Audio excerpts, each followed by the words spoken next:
pessoal, tudo bem? Mais uma vez aqui com você e hoje trazendo aí um tema bem interessante, 7 passos para nós nos aproximarmos de Deus. Isso mesmo, é algo bem interessante, né? E que faz toda a diferença na vida de qualquer pessoa, que é justamente caminhar com o Senhor. Qual será a nossa posição? Será que realmente estamos andando com Deus? Será que estamos fazendo a coisa, né, da maneira como agrada ao Senhor? Vamos aprender? Então, pessoal, antes de começar, deixa a sua curtida aí, tá bom? Porque me anima e também é como você estivesse dizendo, olha, continua assim, porque eu gosto muito do conteúdo desse canal e tem me abençoado bastante. Então, quando você deixa aí o seu like, a sua curtida, é isso que você me diz, tá bom? Primeiro de tudo, é necessário uma decisão. Primeiro, você tem que tomar uma decisão na sua mente de querer buscar a Deus, de querer caminhar com Deus. Mas isso tem que ser com uma responsabilidade, com uma confirmação grande no seu coração e sem medo. Né? Porque se você tem medo, o medo, ele é o nosso inimigo. E o que vai ocorrer é que você pode até tomar essa decisão e você começa muito bem e daqui a pouco você abandona. Você não teve aquela responsabilidade, aquela consciência, né? Você não tomou uma decisão aqui, você tomou uma decisão no coração, ou seja, você foi guiado pelas emoções, né? Como um barco que tem a vela e conforme o vento bate, né? A vela ela vai te direcionando conforme a situação que você vai vivendo. Então, o primeiro passo de todos, a primeira coisa que você tem que fazer é tomar uma decisão aqui, na mente e não no coração. A segunda coisa que nós devemos fazer, né, depois que eu tomei uma decisão, é ler a palavra de Deus. A palavra de Deus, ela é alimento. A palavra de Deus, ela nos dá vida, é ela que nos fortalece. Da mesma forma como você se alimenta, né, do pão, né, como você bebe, ou seja, você fortalece o seu corpo. Mesmo que você não se lembre, né, do que foi que eu comi hoje de manhã, né? Você talvez tenha que fazer um esforço, mas foi o alimento que você comeu pela manhã que te deu força, né? O alimento que você comeu mês passado que tem te dado força. Então, a importância da leitura da palavra de Deus.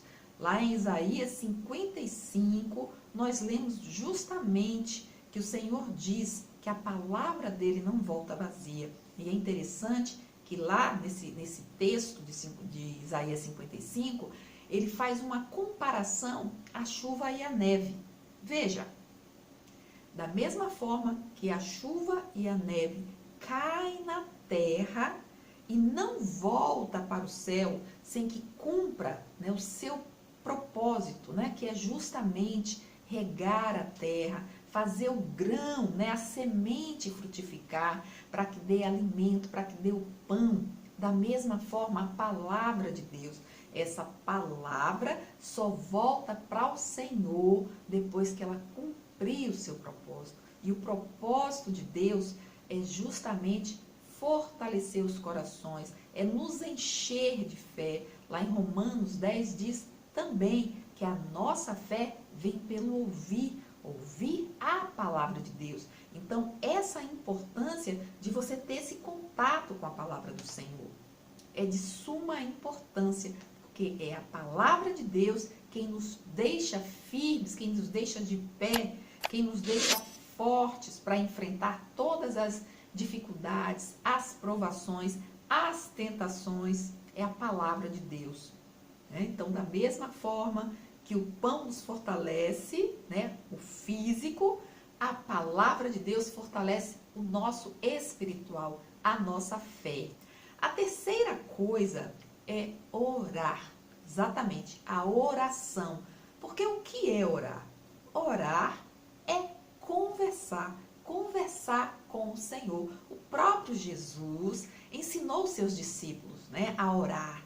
né? E dizer, Pai Nosso, inclusive reconhecendo o Senhor como Pai, né?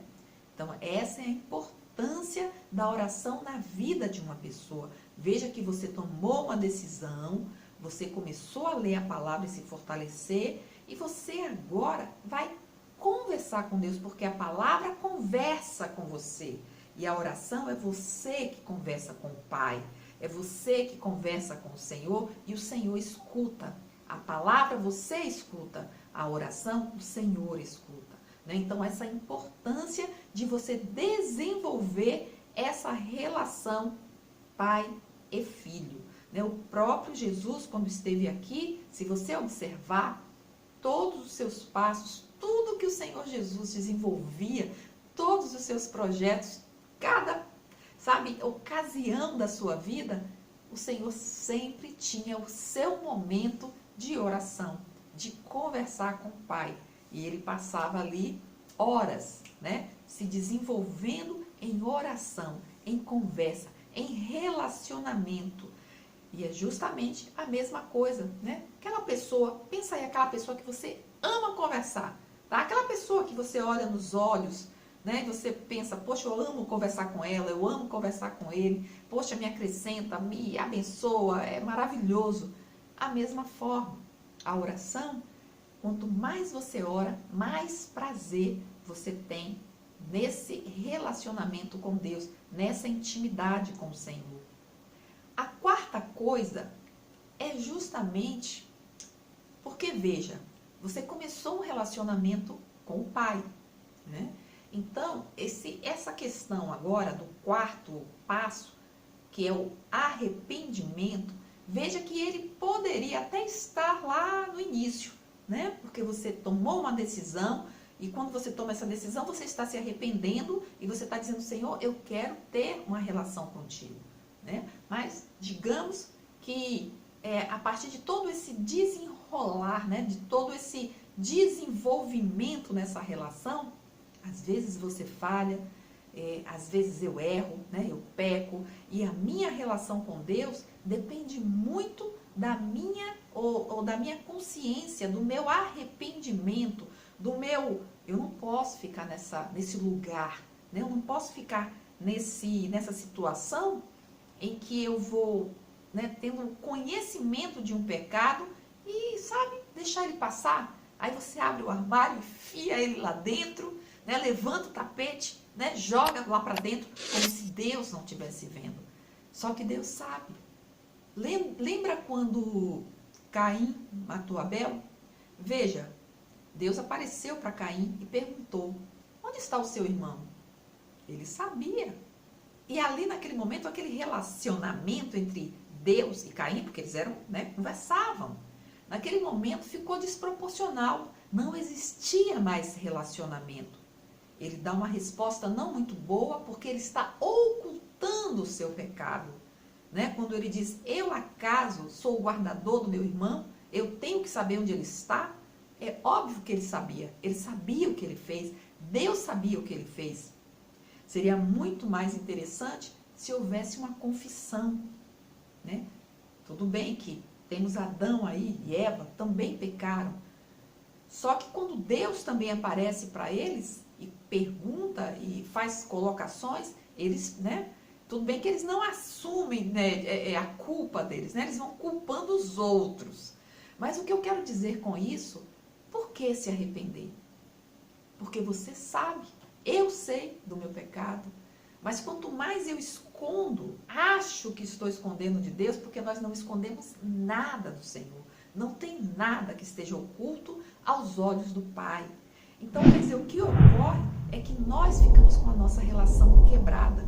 E da mesma forma, é a mesma situação com um amigo. Né? Você fez alguma coisa errada, alguma coisa que não devia, e você não consegue mais olhar ele nos olhos. Né? Você acaba tentando se desviar. E da mesma forma, quando nós cometemos um pecado, nós afastamos-nos de Deus. Nós não olhamos nos seus olhos, nós não conseguimos mais estar em sua presença em oração ou até mesmo lendo a palavra dele. Entende? Então, essa é a importância. Você cumpriu todos esses passos. E o arrependimento faz parte dessa relação. Da mesma forma como você tem um relacionamento e você precisa, para que tenha esse canal aberto, conversar tudo, falar tudo, colocar suas dificuldades, né, os seus medos, algo que você fez de errado e não devia, porque é isso que vai proporcionar a essa relação o crescimento, a força, né, uma relação que é clara, né, que é como, sabe, uma joia cristalina, um rio cristalino, digamos assim, não é verdade? Ele corre, não tem nada impedindo, não é um córrego que começa a encher de lixo e a água não passa mais, né? Na verdade, perde o controle, e é tudo que o Senhor não quer. Então esse é o quarto passo, arrependimento. O quinto passo é a gratidão. Não tem nada pior do que um coração ingrato, né? Um coração em que recebe tantas bênçãos, mas não consegue ver, não consegue olhar ao redor, sabe, ter um coração agradecido, tanto para com Deus, como para com aqueles que estão ao seu redor. Então é muito importante você desenvolver esse espírito de gratidão, porque há momentos nas nossas vidas em que, digamos assim, às vezes, né, você abre a torneira, umas vezes a água está forte, outra vez, né, ou outros momentos, a água não está tão forte, às vezes ela falta, não é verdade? Então, se você não tem esse coração grato, o que vai ocorrer é que a sua boca, ela vai estar lançando veneno, né? E veneno para quem? Para aqueles que estão ao seu redor e para com o próprio Deus. Porque é Deus quem abre as comportas, né? As compotas. Bom, acho que você entendeu, né? Agora me fugiu a palavra. Mas, enfim, Deus abre aí as torneiras, né? Os celeiros. É Deus quem abençoa. E em algum momento, se nos falha, né? Se falta, quem sabe, se não é o próprio Senhor, né? E até para que nós mesmos, né, nos vejamos. Será que eu estou agindo bem? Será, né, que honra ao Senhor com os meus atos, com as minhas falas, com as minhas palavras? Eu digo assim, o Senhor, por quê? Porque lá em Deuteronômio 8, quando Moisés fala para o povo, e o povo passou um tempo de deserto, e um tempo em que faltava, né? Porque deserto é escassez. Deserto é um momento de solidão, é um momento em que você se sente esquecido. Então, pode haver momentos nas nossas vidas em que a gente se sinta esquecido, que a gente sinta, olha, está faltando isso ou está faltando aquilo. Mas veja que no deserto, mesmo faltando, não faltou o alimento, porque o Senhor alimentava com maná. E pode ser que você esteja recebendo o maná. Então, é muito importante que esse maná seja para um coração agradecido. E a gente lembra que o povo que estava lá no deserto, eles reclamaram do maná, não é verdade? Então, nós precisamos aprender com eles a não reclamar o maná que o Senhor nos dá todos os dias, até que chegue o momento em que ele troque o maná por carne. E isso vai acontecer. Então, enquanto não acontece, vamos fazer com que o nosso coração ele esteja cheio de gratidão, sabe? Gratidão ao Senhor, sabe? Agradecer, ter esse sentimento de que é o Senhor que abençoa em tudo e que tudo é bênção. E agradecer as pessoas que estão ao redor, né? Porque não tem como eu ter um coração grato a Deus e não olhar as pessoas ao meu redor e também ter um coração agradecido, né? Pessoal, está gostando dessa palavra que eu estou trazendo aqui para você? Está gostando? Deixa a sua curtida, tá bom? Eu te agradeço. Então, pessoal, a sexta coisa, o sexto passo é ajudar ao próximo. Exatamente. Veja bem, nós somos abençoados. E para que nós somos abençoados? Nós somos abençoados para abençoar o outro. Então, tudo aquilo que Deus nos dá, tudo aquilo que Deus faz por nós, é justamente para que eu possa ser um canal de bênção na vida de outras pessoas. E não tem como você ser uma bênção e não ser abençoado de volta. Porque da mesma forma que eu abençoo a sua vida, você abençoa a minha em retorno. Então, é uma troca. E isso a palavra do Senhor nos ensina, né? O Senhor, inclusive, ele até fala, né? Se nós somos cristãos, se nós buscamos a ele fala lá da parábola, né?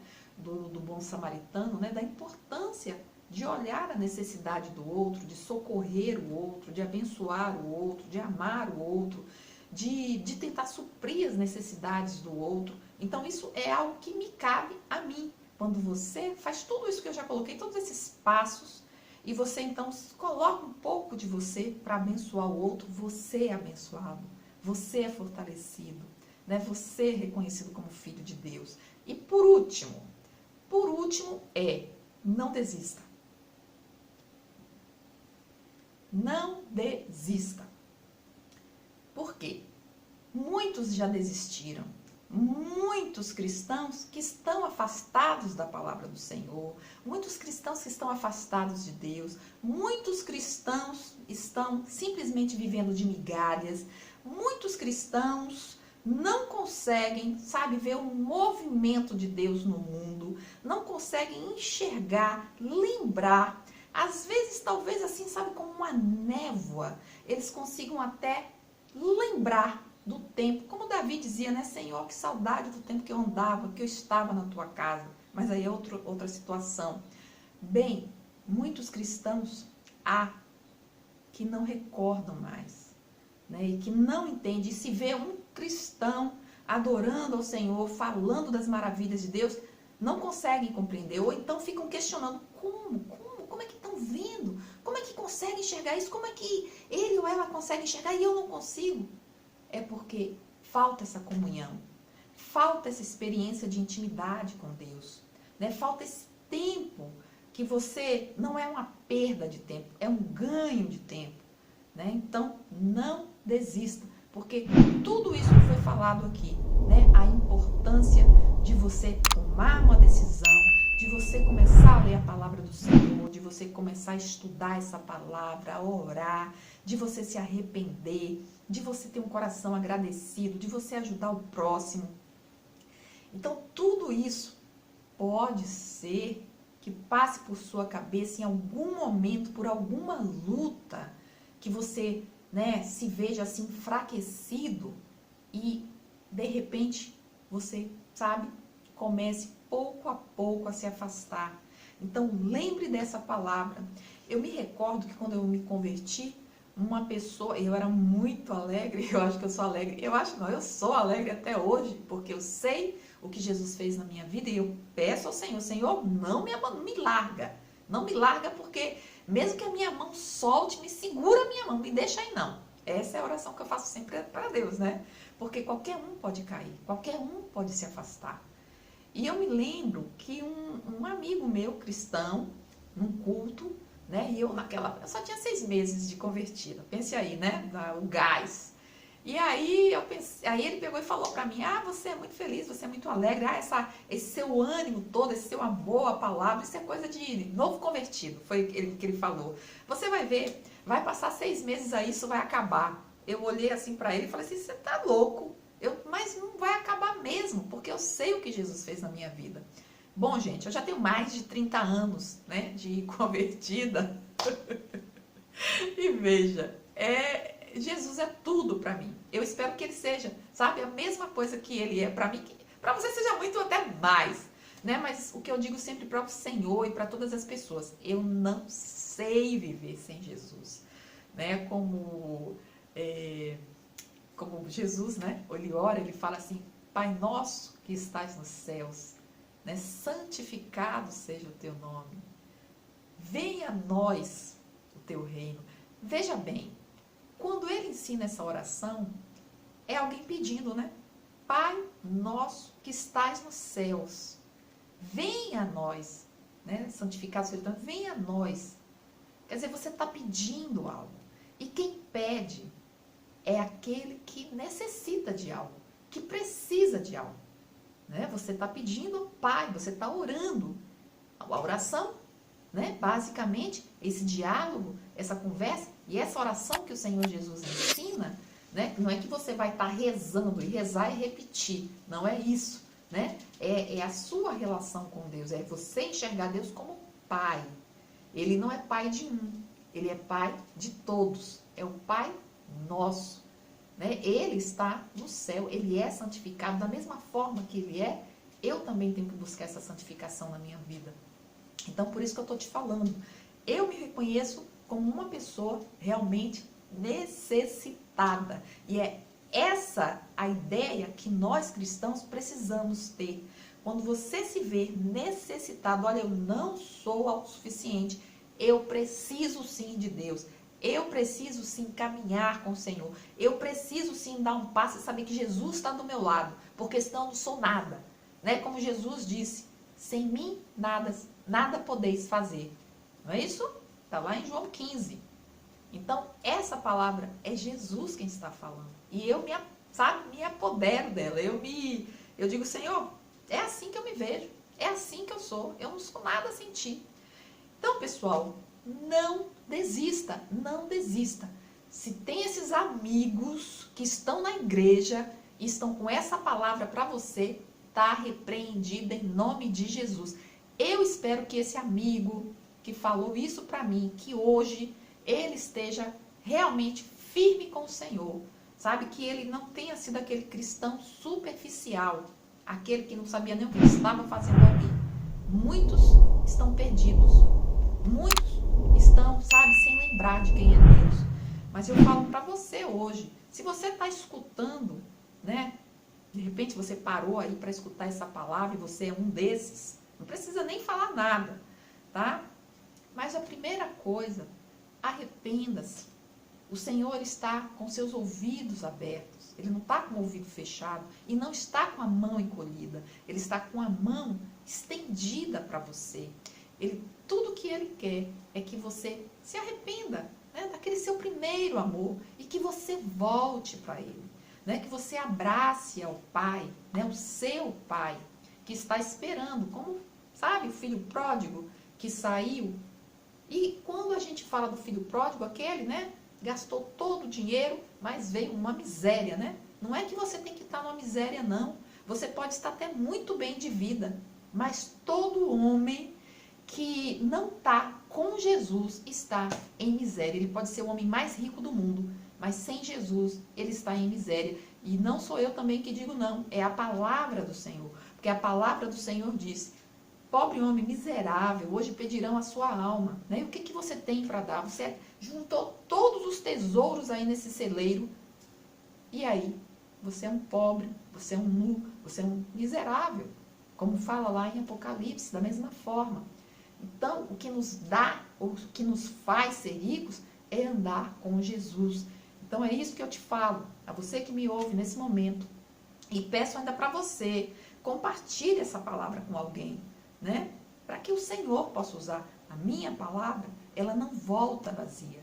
Mas aquilo que é o propósito para que o Senhor enviou, né? Ele vai cumprir. É Ele que vai cumprir. E a honra e a glória é para Ele. Então, se arrependa e volta para o Senhor. Leia a palavra, crie laços de intimidade com o Senhor. O Senhor tem tanta coisa boa para fazer ainda na sua vida. Amém? Pessoal, essa é a palavra, eu gosto muito de falar, e se você me deixar, eu vou embora. E aí esse vídeo vai ficar gigantesco, você não vai ter paciência. Mas enfim, deixa a sua curtida, compartilha esse vídeo. Se quiser comentar e dizer que foi bênção para a sua vida, então deixa aí nos comentários que eu vou amar saber, tá bom? Um grande abraço, fica com Deus e até a próxima!